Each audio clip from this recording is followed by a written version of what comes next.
Mr. Madletyana, how's it? What's up? How's it? How's it? How's it? How's it? I'm great, thanks. And how are you? Great, man. Thank you for allowing this great initiative for us to have conversation and have such conversations. I'd like to make it like a key thing for young people here on Walk It Talk It, where we young people get together and just have critical conversations that can impact us and our society as a whole, man.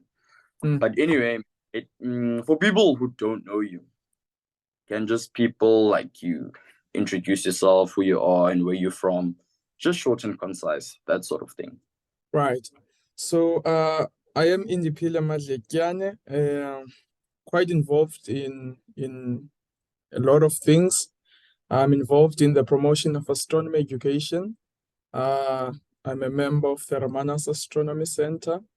I'm also involved in the business side as well. I'm the director of MK Events and Events Management Company in Hermanus. Just not yet operational, still, you know, uh, forming that solid foundation. And then I'm also the chairperson of the Representative Council of Learners, the RCL, at school. Uh, so I am from Hermanus in the Western Cape, yeah.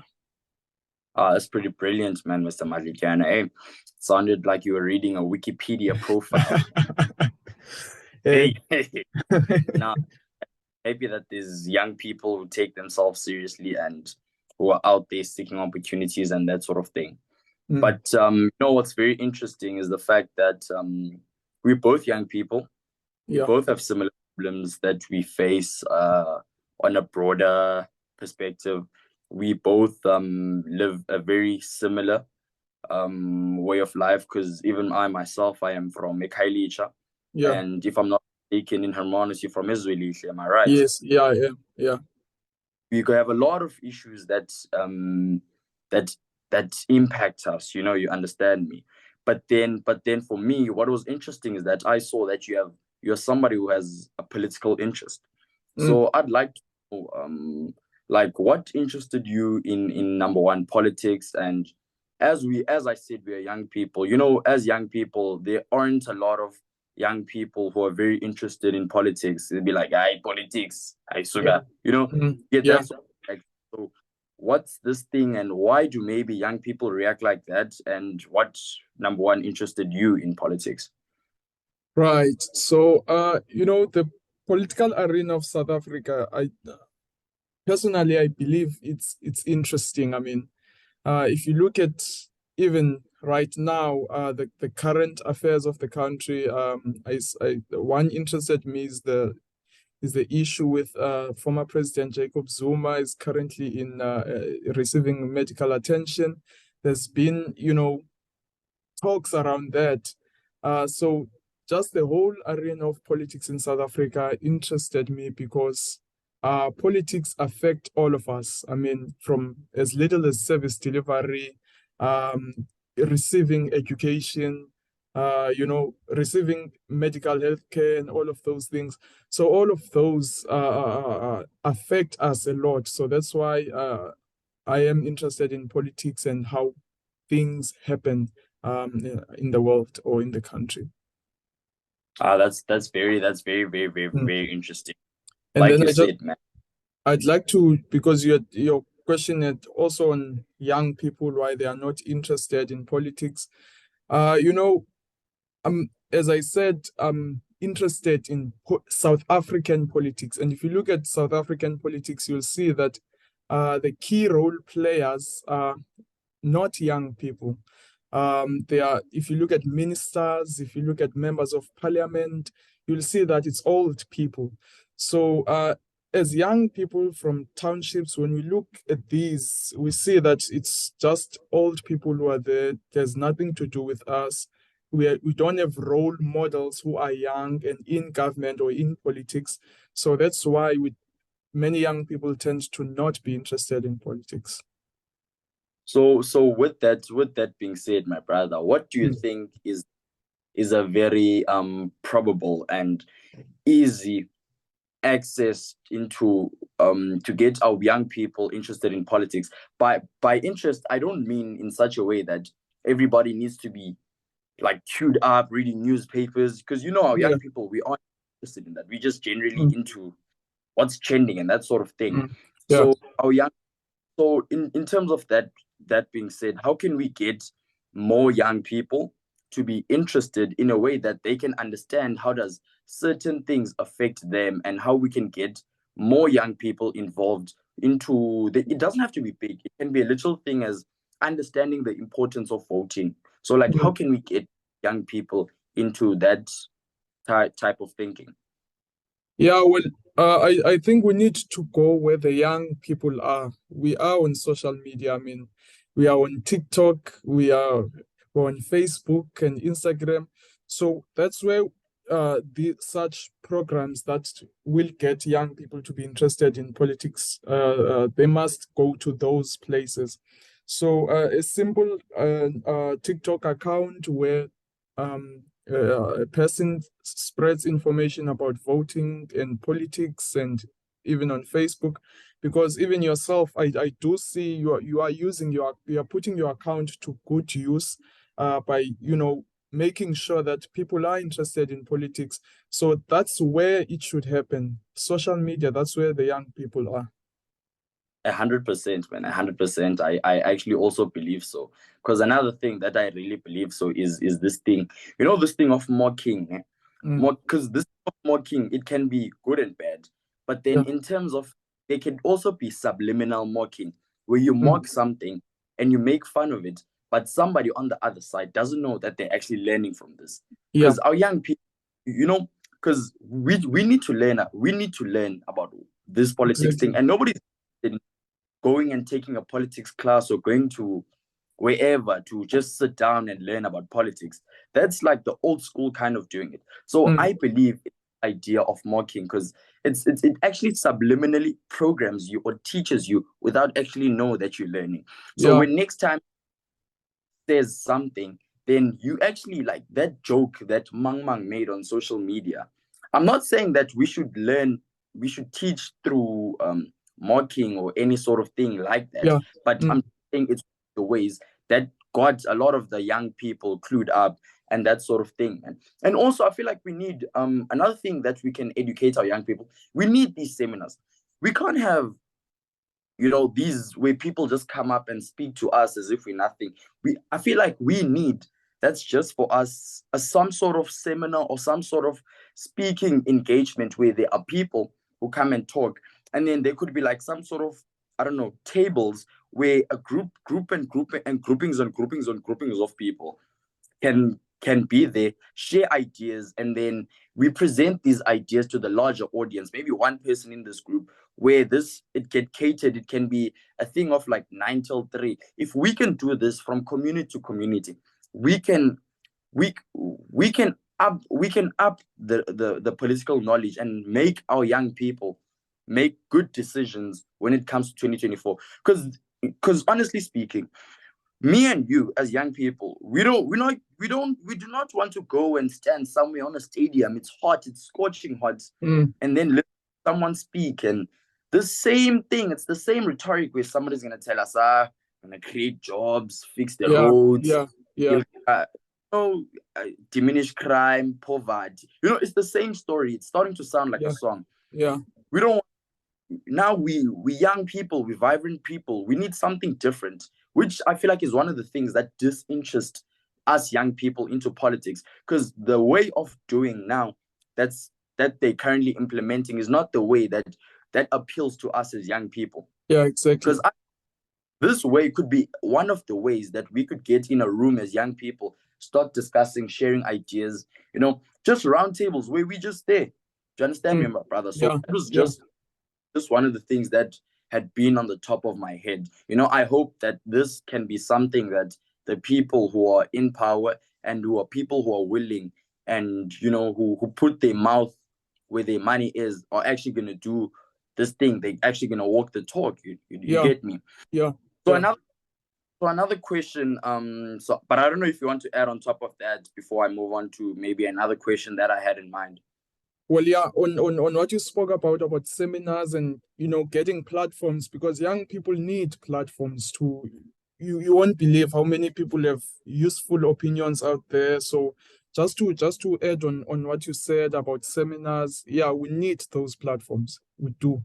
Thank No, thank you. That is indeed true, my brother. Mm. So another thing that I've wanting to ask you along this thing of like young people not being interested in politics a lot. What do you think are the challenges or the main things that make young people not interested? Like, what are the main things that you would say, you know what, this is like maybe like a stereotype, or like what do you think is the main thing that makes like us as young people maybe like just not interested at all? Like what's the huge, like the barrier, what's the, like this huge barrier? Mm. Well, if you look at because previously South Africa was, was under oppression, under apartheid. And if you look at how far South Africa has come now, looking at the new government and what it has done, and just the state of the country right now, it does not represent what democracy is about, and what freedom is about. Because we might have achieved or attained political freedom in 1994, but have we achieved economic freedom? So we need those things in order for us to, because even if we do have these ideas, do we think that, do we have a chance of getting funding from government, to have a chance of getting support from government with all these ideas? So we need that type of support from government. So support is one thing that young people really need. I 100% agree with you, because I feel like as young people we have the ideas, we have the energy, we have the charisma Yeah, to bring yeah. about is needed in this country. But then in that being said, we actually don't have the government that is willing to do that, because True. the government can't do that. It's just that they're not willing. If Mm. we had that was actually more than willing, that was actually, a government that actually walks the talk, that doesn't just talk. Do you understand me, my brother? Yeah, To yeah, to to Because this is where the saying comes in, where I think it goes something like this, where you put your money where your mouth is. I yeah. think it goes something. So Mm. they must start putting their money where their mouth is, and not in their pockets. Because I think it's unfair for us young people, and it kills the potential that we have, number one, as a Yeah, country, yeah, yeah, it does. and diminishes the future that we have. Because at the current rate that we are moving with this country, where Mm. not much being invested in young people, because we are the future. Not much spaces are being open for young people. Do you understand? Yeah. So I think with this the huge problem, the common denominator is the current government in everything that you Mm. mentioned. As Yeah, the government that, exactly. so which again, it reignites the idea that it's very important for us young people to come together, make a unified decision. Because at the end of the day, enough is enough now. We can't speak on things that divide us. We've been Mm. divided for far too long. Mm. Because Yeah, at the end of the day, these dividers just divide us even further. And we can't get to a critical solution, or something critical that's going to benefit our country, our people, and just for us as a country to develop as a whole, man. So we can see that our future is actually looking bright, to understand. Because at this current point, there aren't opportunities, there aren't anything. So there isn't anything that's looking bright for us young people. So yeah. it makes that's why you find people are being very skeptical about our country, about our political system, which is another reason why many young people are not probably interested in politics, because they Mm. find people are gonna lie, of which Yeah. they have been, They just tell us we're gonna create jobs. It's just that boring talk. It's just that But then, boring talk. yeah, but then to just add on that, I really do think that South Africans are, are traumatized by how the ANC has governed the country.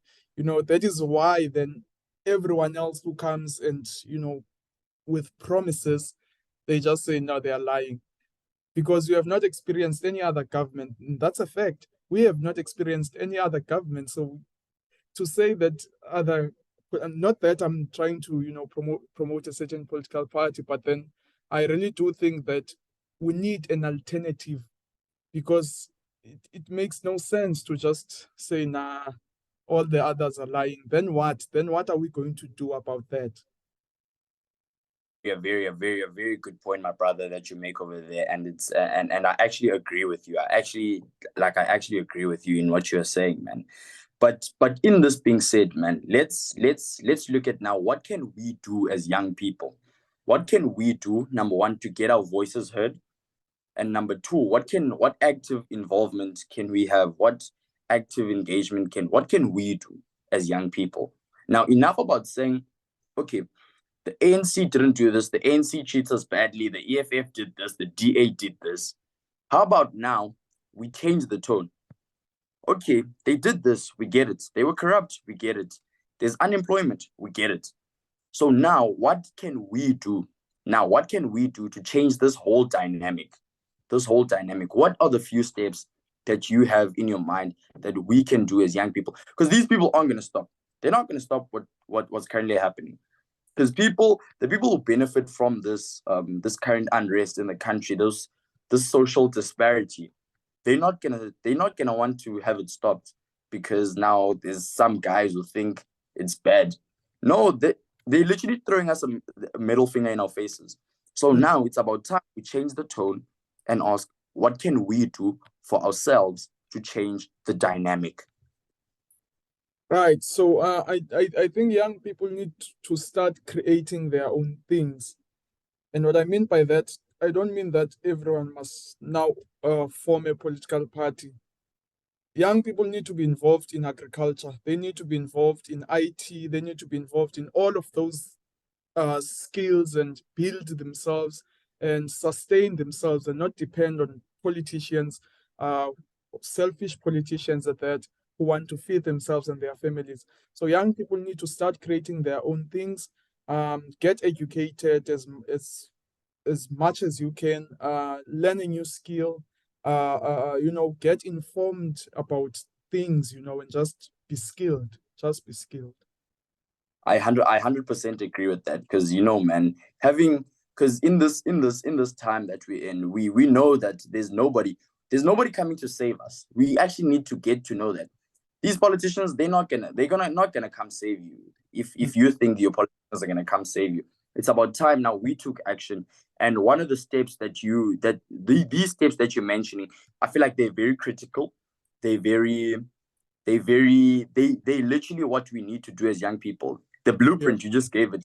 And then after that, I feel like we in those steps that you mentioned, those are going to be our ways of creating opportunities for ourselves. And of course, man, and of course, another thing to mention, I think it's critical to understand that coming to 2024 next year, those things that you mentioned are only going to be possible if we have some sort of leeway that allows for those things to happen. Do you understand? So an act of, because we're not saying that now we are voting for a house. That's not gonna happen. Like, let's be honest. That's not gonna be happening. That nobody's gonna buy you a house.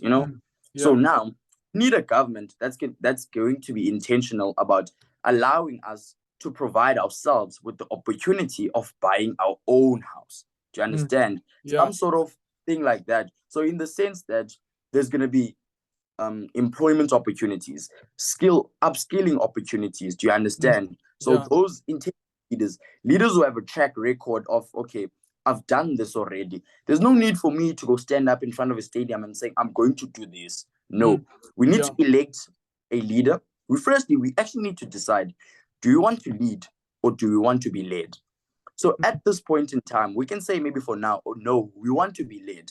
So we need a person that is in line with what we believe in, with what we want. Okay, we're sick of people who saying, the minute you say you want to call a rally to a stadium and say, we're going to do this, we don't want you. We don't want you. We don't want you. We want somebody who's already done this thing and say, with your vote, it allows me to replicate this and do more. We don't want people who are just going to speak. We want people who actually walk the talk. people who talk the talk, who talk the walk. Do you understand, my brother? Yeah, Because now impractical, and it just becomes a redundant thing, you know? Because think about it. Every State of the Nation address that you've listened to, I'm sure you've heard the words that we're gonna create employment, we're gonna fight crime, we're gonna build roads. You know, it's just the same thing. Now we don't want those. We don't want people who speak. This is why it's important for us young people coming into 2024 to be unified, in such a way that our decision is going to be one, and we're going to elect a leader for ourselves. We know that this leader is for us and by us young people. Do you understand, my brother? Yeah. So that in whatever happens, in all those solutions that you mentioned, a leader that's going to make it possible for those type of things to happen. Do you understand, my brother? Yeah. So I know that, because now if I'm a young person and I'm a director of a certain company, I know that they aren't going to be corrupt tenderpreneurs, quote unquote. That's what they call them. Yeah. People who are just going to want tenders for themselves, like a tender mafia group. No, I want to know that even I, as a young person, if I believe that I've got the skill in arts, it's going to be easier for me to supply the arts and culture department. You understand? If I believe that I've got skilled, I'm very skilled with my hands as a young person, it's going to be easier for me to whatever department in government. It's going to allow me and provide me with the opportunity for I can be empowered and upskilled in that line of things that I'm doing, and just constantly just add value to my community, man. So yeah, man. And just to add on what you said about electing a leader, you see, if we elect a leader for us, that will make accountability easier, because if we elected the leader, we can hold the leader accountable. And then young people need to be involved in politics. I mean, stats show that we have like over 14 million young people not registered to vote, and that's a concern, because if they don't vote, we get the same government for the next 5 years, and the country is going down. We get, because I'm literally urging now everybody, even those sitting at home, everybody, in the voting majority, the youth, as you said, my brother, is over 14 million. That's like, on the voting number, that's about 35% or even more. Do you understand? So if we can come together as young people, a unified decision, we can shake this country. We can have this country move in the direction that we want. So in that being said, man, let's just please, you don't have to be Einstein of politics and know all the theories. You don't have to be involved in politics. Like, my brother, like, please tell me if I'm lying or not, but you don't have to be the most knowledgeable person on earth. You can see the politics are affecting you. You can see that when you go to school, the transport system is trash. You can see that the roads are bad. It's affecting you and it's impacting you. You can see that the crime. XN in the morning, you're afraid to go outside. Let's be honest. 5 o'clock, it's winter right now. 6 o'clock. Our parents have to go to work and things like that. They're scared. We're also afraid to go to school, because you know what? Do you understand? So that's politics in itself affecting you. Do you understand? Exactly. That is the domino effect of politics. That's what it's going to lead to. Do you understand? So you don't need to know political theories, whatnot and whatnot. No. Now let's focus on the basics. Do you understand? Let's focus on the basics. And those that have the capabilities to transform into that, it will be easier with a government that is willing, and a government that is actually holds what we want at heart. Do you understand? Not people who are there again to eat them. Do you understand, my brother? So yeah, man. That was my thought on that. But Mr. Indiphile, I truly appreciate you, and I truly appreciate your wisdom. I don't know if you have any last few words or mentions or anything of the like, since we are slightly running out of time and that sort of thing, my brother. Yeah, well, I would just like to urge young people. I will actually be voting for the first time as well next year. So 2024 is our 1994. Young people must vote. They must make the right decision, and they must take part in politics, because politics govern our way of life. Yeah. Thank you, my brother. No better way to actually conclude it that way. I'm also going to add a cherry on top of that and say, please register to vote. Please register to, please, guys, register to vote. we don't we actually, they must, guys, I've got no words. All I'm saying is that please register to vote. That's all I'm saying. And on my side, Mr. Indiphile, I thank you very much. I appreciate you taking time out of your day to actually have this conversation, and I'm hoping to have more conversations like this with many other people, many other young people, and that sort of thing, man. In that being said, I truly appreciate it, my brother. Thank you very much. Thanks very much, man.